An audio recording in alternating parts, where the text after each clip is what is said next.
Hello and welcome to Spectrum News at 9. My name is Xavier Robert, coming to you live from the beautiful hills of Abuja-Kaduna. Let's take a look at the headlines. President Buhari promises efficient tax administration to improve revenue. Terrorists hit Kaduna train station in fresher talk as President Buhari directs immediate implementation of surveillance system. Russia promises to reduce attacks around Kyiv. Details of these stories and more in a moment.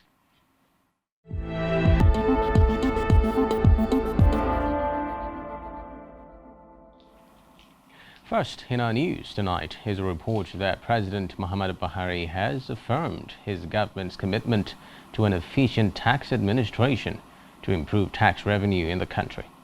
The president gave the assurance while declaring open the second National Tax Dialogue Week. He expressed concern at the current tax system in the country, which he observed to be characterized by fragmented administration, multiple and sometimes overlapping taxes. President Buhari noted that in most nations, tax administrative processes and practices were harmonized within a single system, and said his administration had worked to promote synergy in tax administration among the tiers of government. He said there was urgent need to maximize domestic revenue within the extant tax policy and laws in the face of dwindling revenues from commodities. The president therefore proposed improved tax revenue for the country, which would not necessarily impose new tax rates on Nigerians. In another development, President Muhammadu Buhari has directed immediate conclusion of all processes for the implementation of the integrated security surveillance and monitoring solution for the Abuja to Kaduna railway line. The president gave the order while meeting with service chiefs in Abuja over recent Kaduna train attack. President Buhari also asked that the solution be extended to cover the Lagos-Ibadan railway line. He further directed the Nigerian Railway Corporation management to speedily repair damaged lines and resume normal service. Meanwhile, Vice President Yemi Osibanjo has visited Kaduna State to condole with victims of the train attack. He was received at Kaduna Airport by the State Governor Nasser El-Rufai while visiting victims of the attacks at 44 Nigerian Army Reference Hospital and St. Gerald's Catholic Hospital in the Kaduna State capital. Osibanjo assured Nigerians that the federal government would fight and defeat the outlaws. In a related development, terrorists have launched fresh attacks on Gidan train station along the Abuja-Kaduna rail track. Reports say the terrorists may have planted IEDs on the tracks, forcing the train heading to Abuja from Kaduna to a stop. This is the second attack within 24 hours along the same axis. At least 7 people were reportedly killed when terrorists attacked a train at Dutse village yesterday. In the meantime, the Nigerian Railway Corporation has suspended Kaduna-Abuja rail operations indefinitely following the attacks on a train by bandits. Managing Director of the corporation, Fidet Okiria, announced the suspension. Okiria said the incident happened between Katari and Rijana train stations en route Kaduna from Abuja. Staff Lieutenant General Farouk Yahaya and lured a team of the security personnel to the site of the Abuja-Kaduna train attack. The visit was accompanied by the Inspector General of Police, Usman Al-Khali Baba, Chief of Army Staff, Lieutenant General Farouk Yahaya, and other top officials of the Nigerian Railway Corporation. The incident happened around 7:45 p.m. on Monday at Dutse village in Chicken local government area in Kaduna State. No fewer than 7 persons were killed and 29 others sustained injuries. One of the victims is a former Deputy Governor of Zamfara State, Ibrahim Wakala, who sustained gunshot injuries. The defense chief says the security agencies will work hard to ensure that perpetrators of the terrorist attack. This is dastardly act And I'd like to assure you that those behind it will not go unpunished. Security, like I have always said and maintained, is everybody's business. Beyond that, here what you find is what I consider to be a calculated attempt. I'm sure, given the geography of what you just said, that it must have been something that was timed, that was deliberate. But then, of course, we build on this knowledge and then to be able to go after them. What I like to assure Nigerians is that those who indeed were responsible for this dastardly act will be punished and they will be brought to justice. That is an assurance. And then to also say that the armed forces, the police, and of course security agencies, intelligence and security agencies remain very committed to ensuring that we have peace within our land. I'm sure if not for this very ignoble act of yesterday, for a long time we have had some form of reprieve. But of course, we are not resting on our laurels. We're going to build on some of the lessons we learned, and then to see how well to drive it forward. Meanwhile, the Nigerian Train Association has temporarily suspended train activities along the area. Hansen Uko, Spectrum Television News. Meanwhile, the Chief of Army Staff, Lieutenant General Farouk Yahaya, has visited the scene of the Abuja-Kaduna train attack, where bandits used improvised explosive devices to stop the train. Yahaya, who was accompanied by some principal staff officers of the Army headquarters and the General Officer commanding one division, was on site to assess the security situation around the general area as well as inspect the attacked train and rail track to evaluate the degree of damage. The Army boss, who ordered troops and other security agencies to intensify their search and rescue operations to rescue kidnapped victims unconditionally, assured Nigerians that troops would be undeterred in the fight against criminality. He, however, appealed to members of the surrounding communities and elsewhere to avail troops with credible information to enhance their operations across the country. On his part, the Chief of Defense Staff, General Lucky Rabo, assured the people that the security agencies were working hard to bring the attackers to justice. Still on the Abuja-Kaduna train attacks, Kaduna State Governor Nasser El-Rufai has visited some of the victims. El-Rufai visited the victims at the 44 Military Hospital and St. Gerald Hospital in Kaduna State, where they were receiving treatment. The governor was accompanied by the heads of security agencies stationed in the state. Among those injured is the former Deputy Governor of Zamfara State, Ibrahim Wakala, who is also receiving treatment.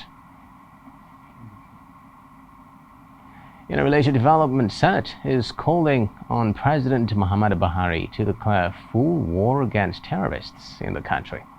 During plenary, the lawmakers discussed the spate of insecurity in the country and the recent attack by bandits on a Kaduna-bound train, where travelers were killed and others injured.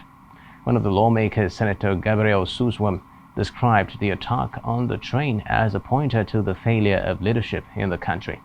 He said it was time for the appropriate authorities to take decisive actions to address insecurity in the country. At the lower chamber, the House of Representatives has invited leaders of security agencies to an emergency meeting over the attacks on the Kaduna International Airport and the Abuja-Kaduna rail line. After an extensive debate on the growing insecurity in Nigeria, the House resolved that its leadership should meet with heads of military and paramilitary agencies to discuss the security situation in the country. Those to appear before the House include the National Security Advisor, Major General Babagana Monguno, Minister of Defense, Major General Bashir Magashi, Chief of Air Staff, Air Marshal Isiaka Amal, Director General, Department of State Services, Yusuf Bichi, and Inspector General of Police, Usman Baba.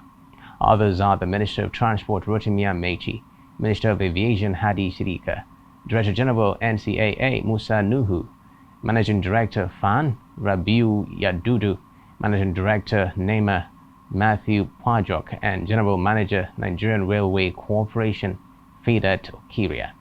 The Deputy Speaker of the House, Ahmed Wase, who presided over the session, said the Committees on Aviation, National Security, and intelligence, police affairs, army, air force, defense, and land transport were to work with the leadership on the probe.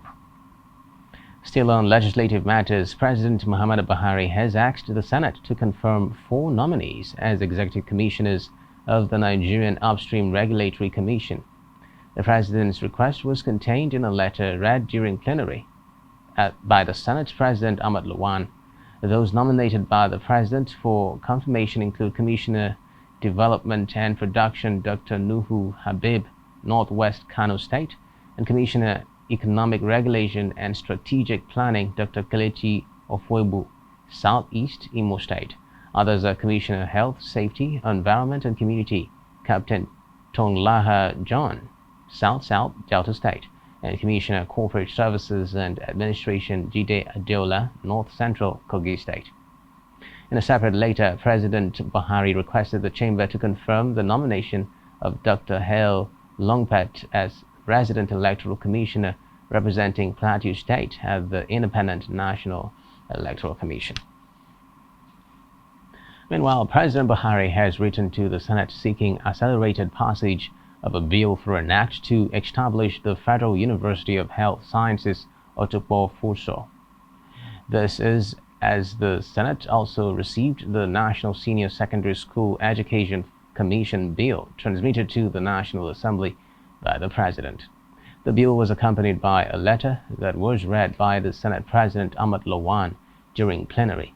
It could be recalled that the management and board of FOSO had been constituted by the federal government in 2021, with Professor Innocent Uja as Vice-Chancellor. Still on the legislature, the National Assembly has transmitted 44 constitution review bills recently passed by the Senate and House of Representatives to state assemblies for further legislative work. The 2 chambers of the National Assembly had considered 68 constitution review 5th alteration bills, but passed 44.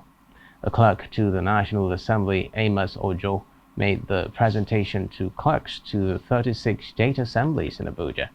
The chairperson, Forum of Clerks of State Houses of Assembly, Lena Ocholo, received the bills on behalf of 34 of her colleagues at the ceremony. Ocholo, who is the clerk to the Delta State Assembly, pledged that her colleagues would carry out the necessary legislative processes required for the bills to be considered by the various state houses of assembly.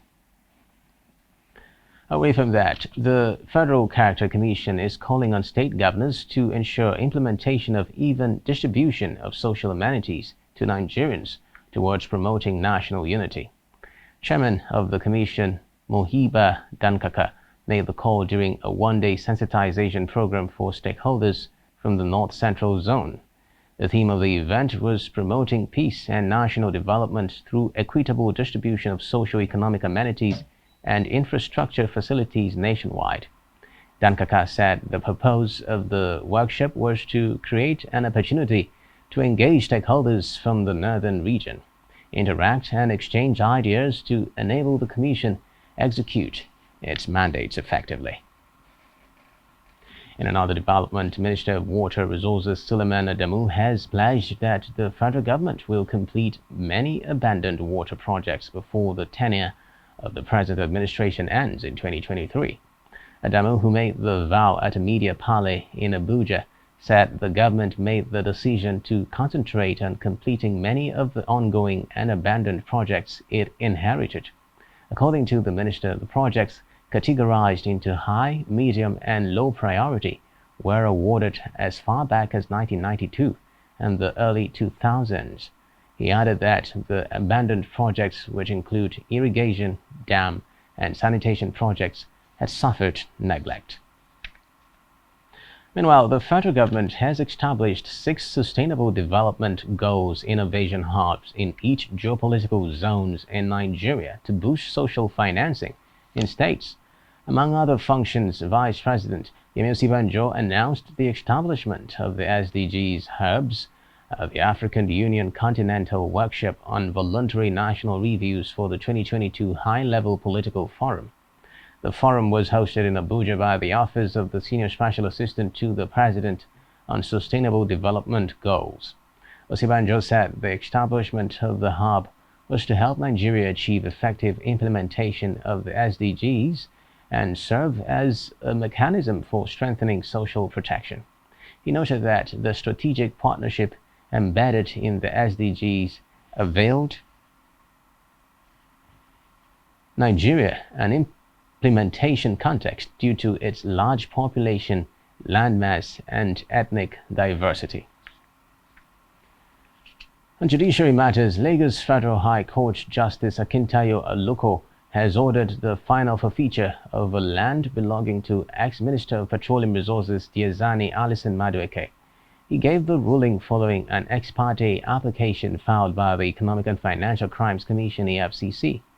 Reports say the vacant plot is situated at Plot 13, Block 1, Oniru Chieftaincy Family Private Estate in Lagos. Still on the judiciary, a federal high court in Abuja has discharged and acquitted a former Minister of Special Duties and Intergovernmental Affairs, Kabiru Turaki.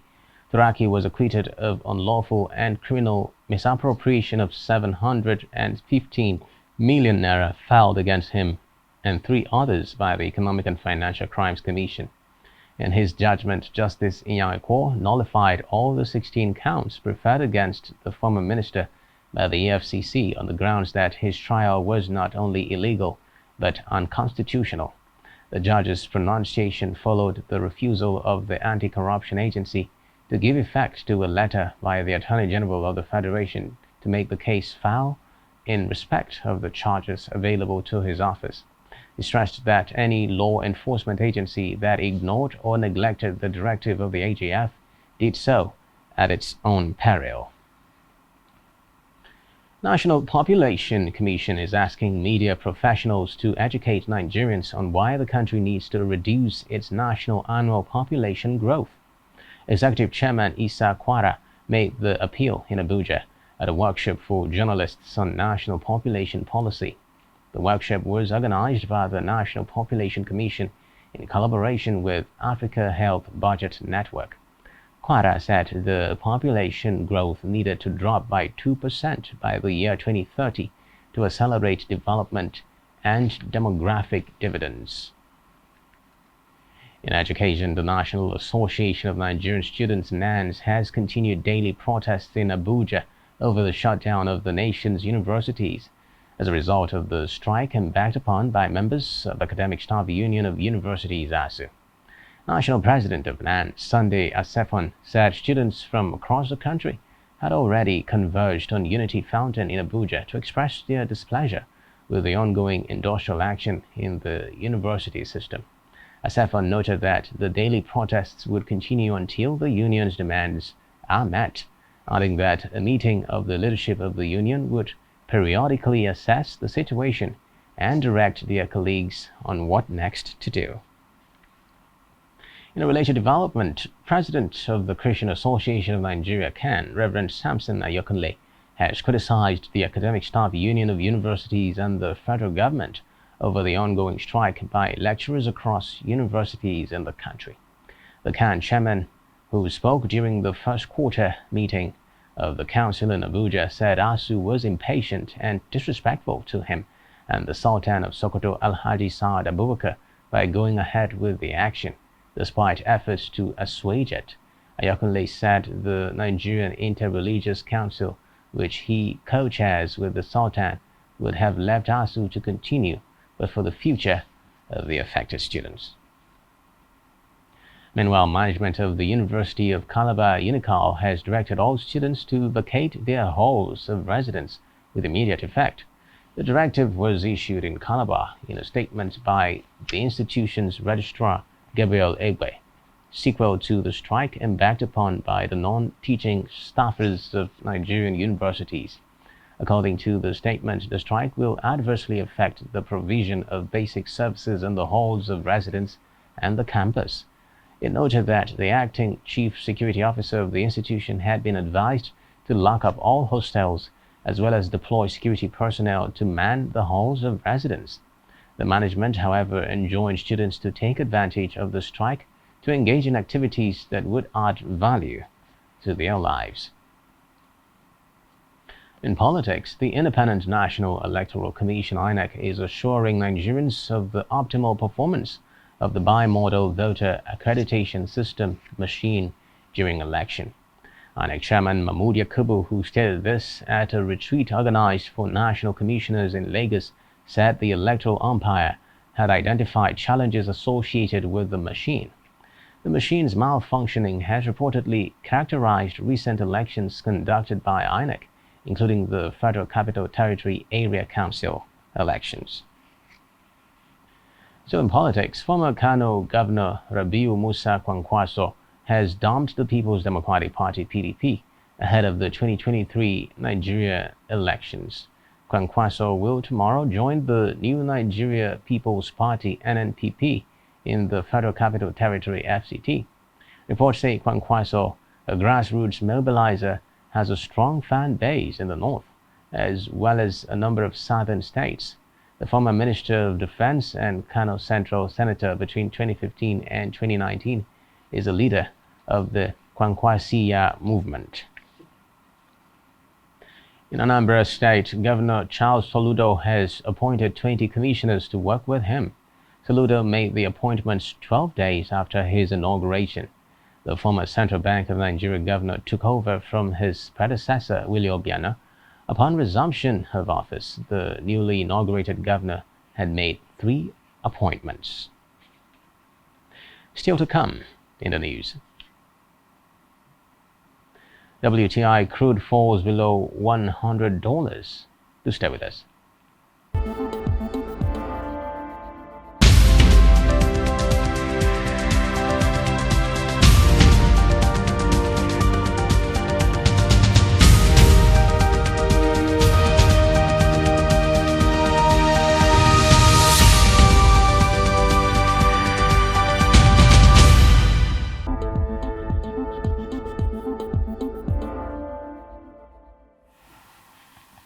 Many thanks for staying tuned.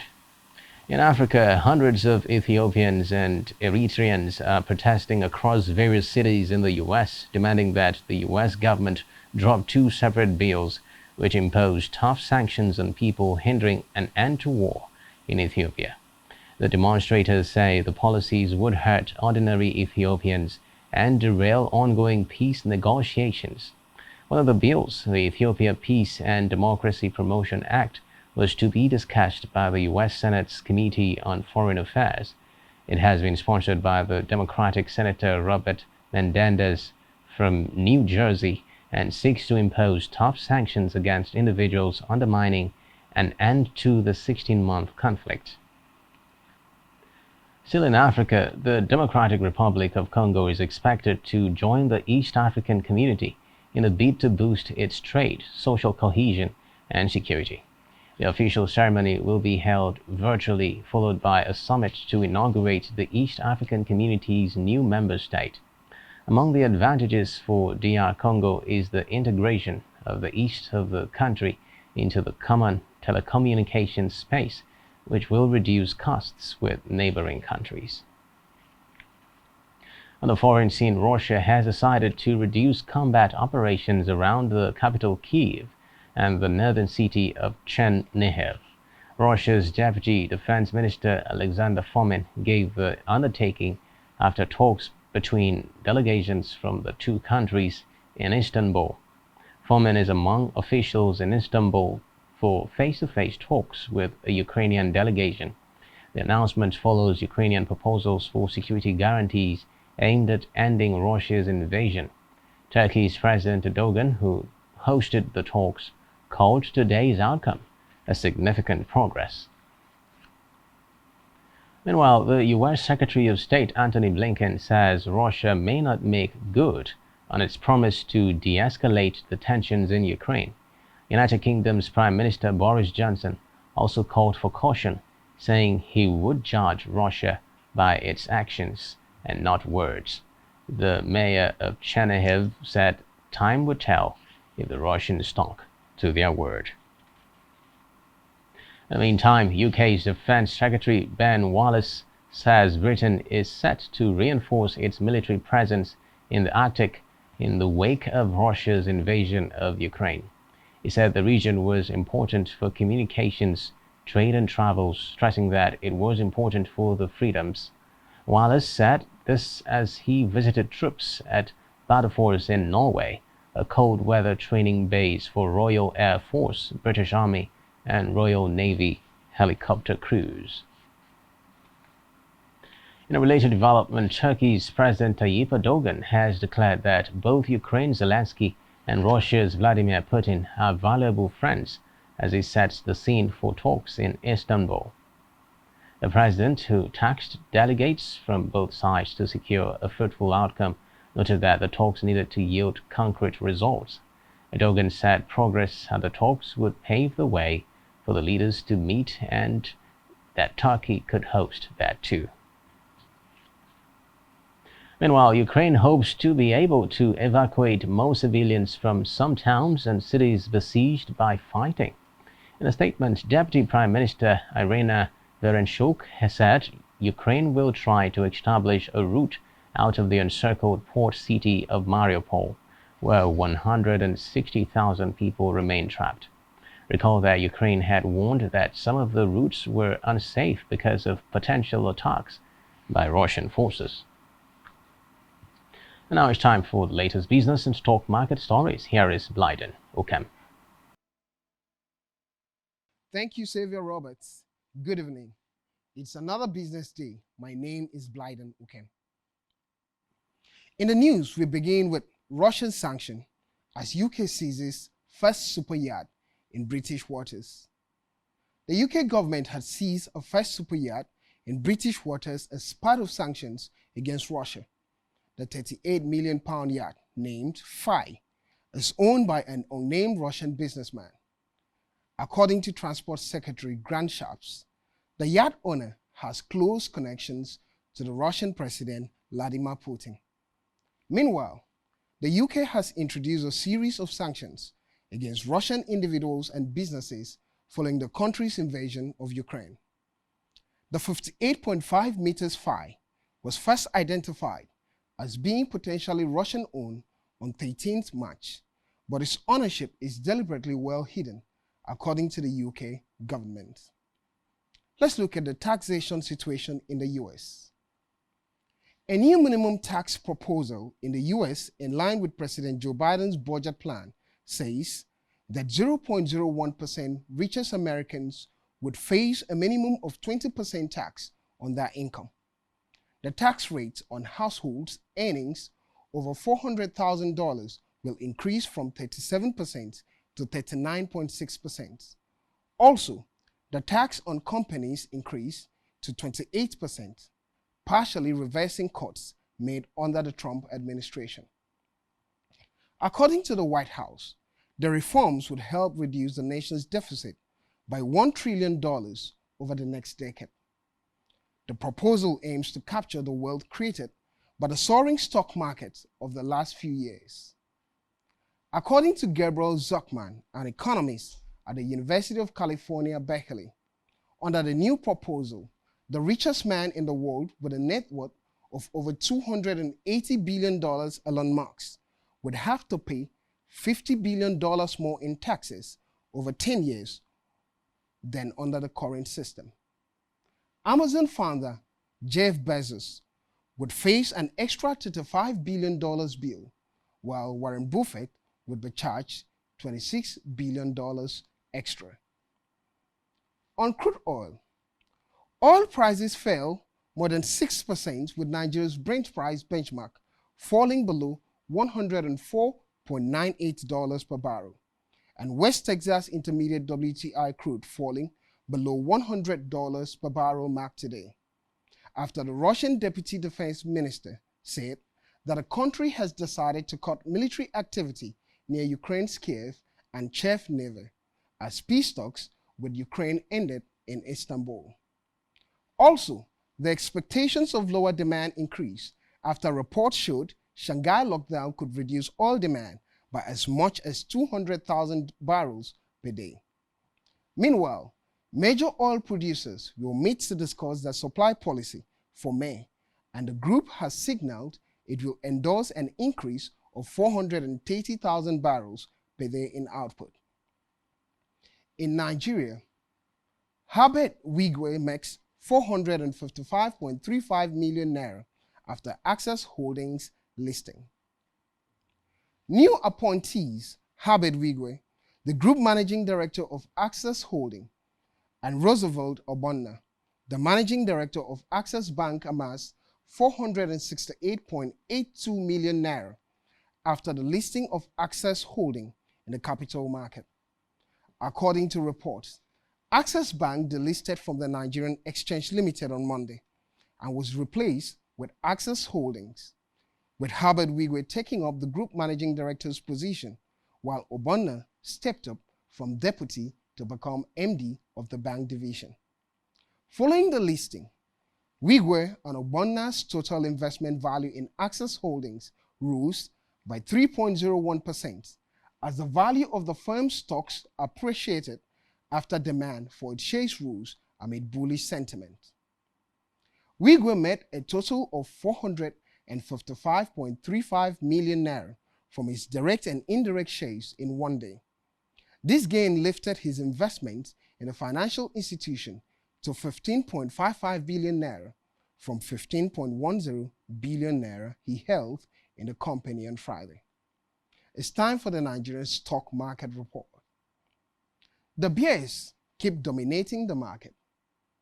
At the end of today's trading sessions on the Nigerian Stock Exchange, the benchmark all-share index pared 50.05 basis points to close at 46,843.81 points. Compared with yesterday's trading day, today's data shows 40% decline in volume, 31% decline in turnover, as well as 20% decline in deals. In the aggregate, 107 listed equities participated in trading, ending with 16 gainers and 18 losers. PZ Cousins Nigeria led the gainers with 9.8% share price appreciation, closing at 11.20 naira per share. On the losing side, International Breweries came at last with an end-of-day price depreciation of 10% at 4.5 naira per share.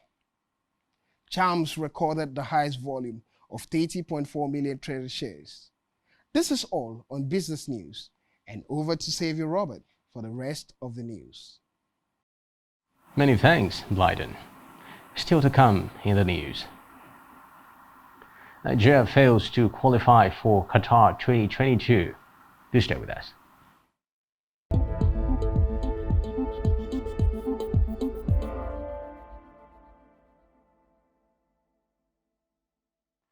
Many thanks for staying tuned.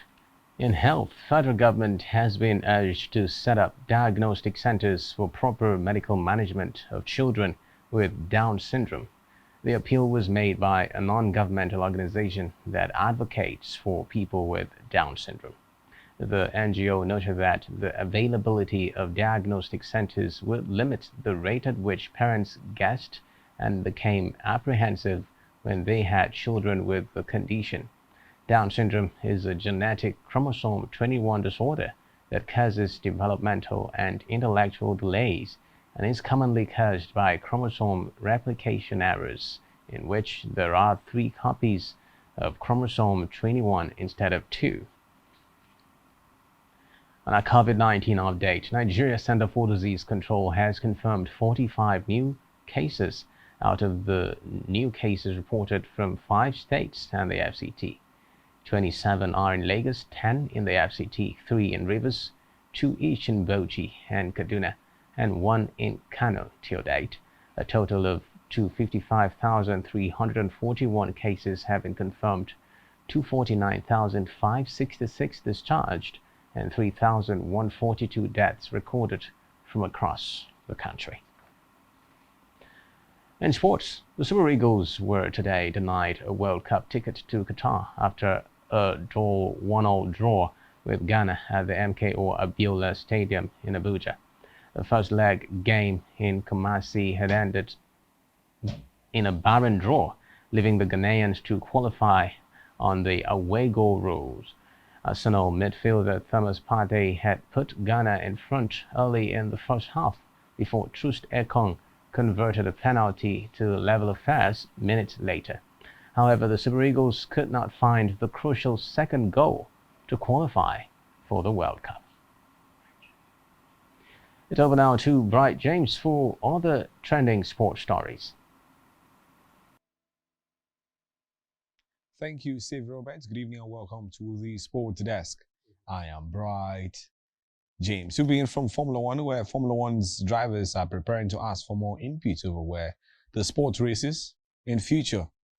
The drivers are set for the meeting with Formula One bosses following the events in Saudi Arabia last weekend. Top of the agenda will be the security threat surrounding a militant attack on a nearby oil facility during Friday practice in Jeddah. A number of drivers did not want to continue with the race weekend, but were talked around by Formula One chief Stefano Domenicali and team bosses following a series of meetings. The incident is said to have accelerated a desire from the drivers for more involvement in the sport's policy making. Now in basketball, Boston Celtics center Robert Williams, an anchor of the league's best defense, suffered a meniscus tear in his left knee. The team has announced he'll miss several weeks at minimum, according to sources. An MRI yesterday revealed that tear, and a further evaluation during the day will help provide a timetable on a possible return. The Celtics said that an update will be provided later in the week.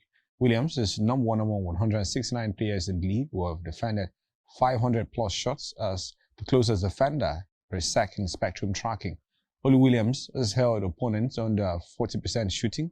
Williams, who signed a new 4-year, $54 million extension in the offseason, has averaged 10 points, 9.6 rebounds, and 2.2 blocks this season.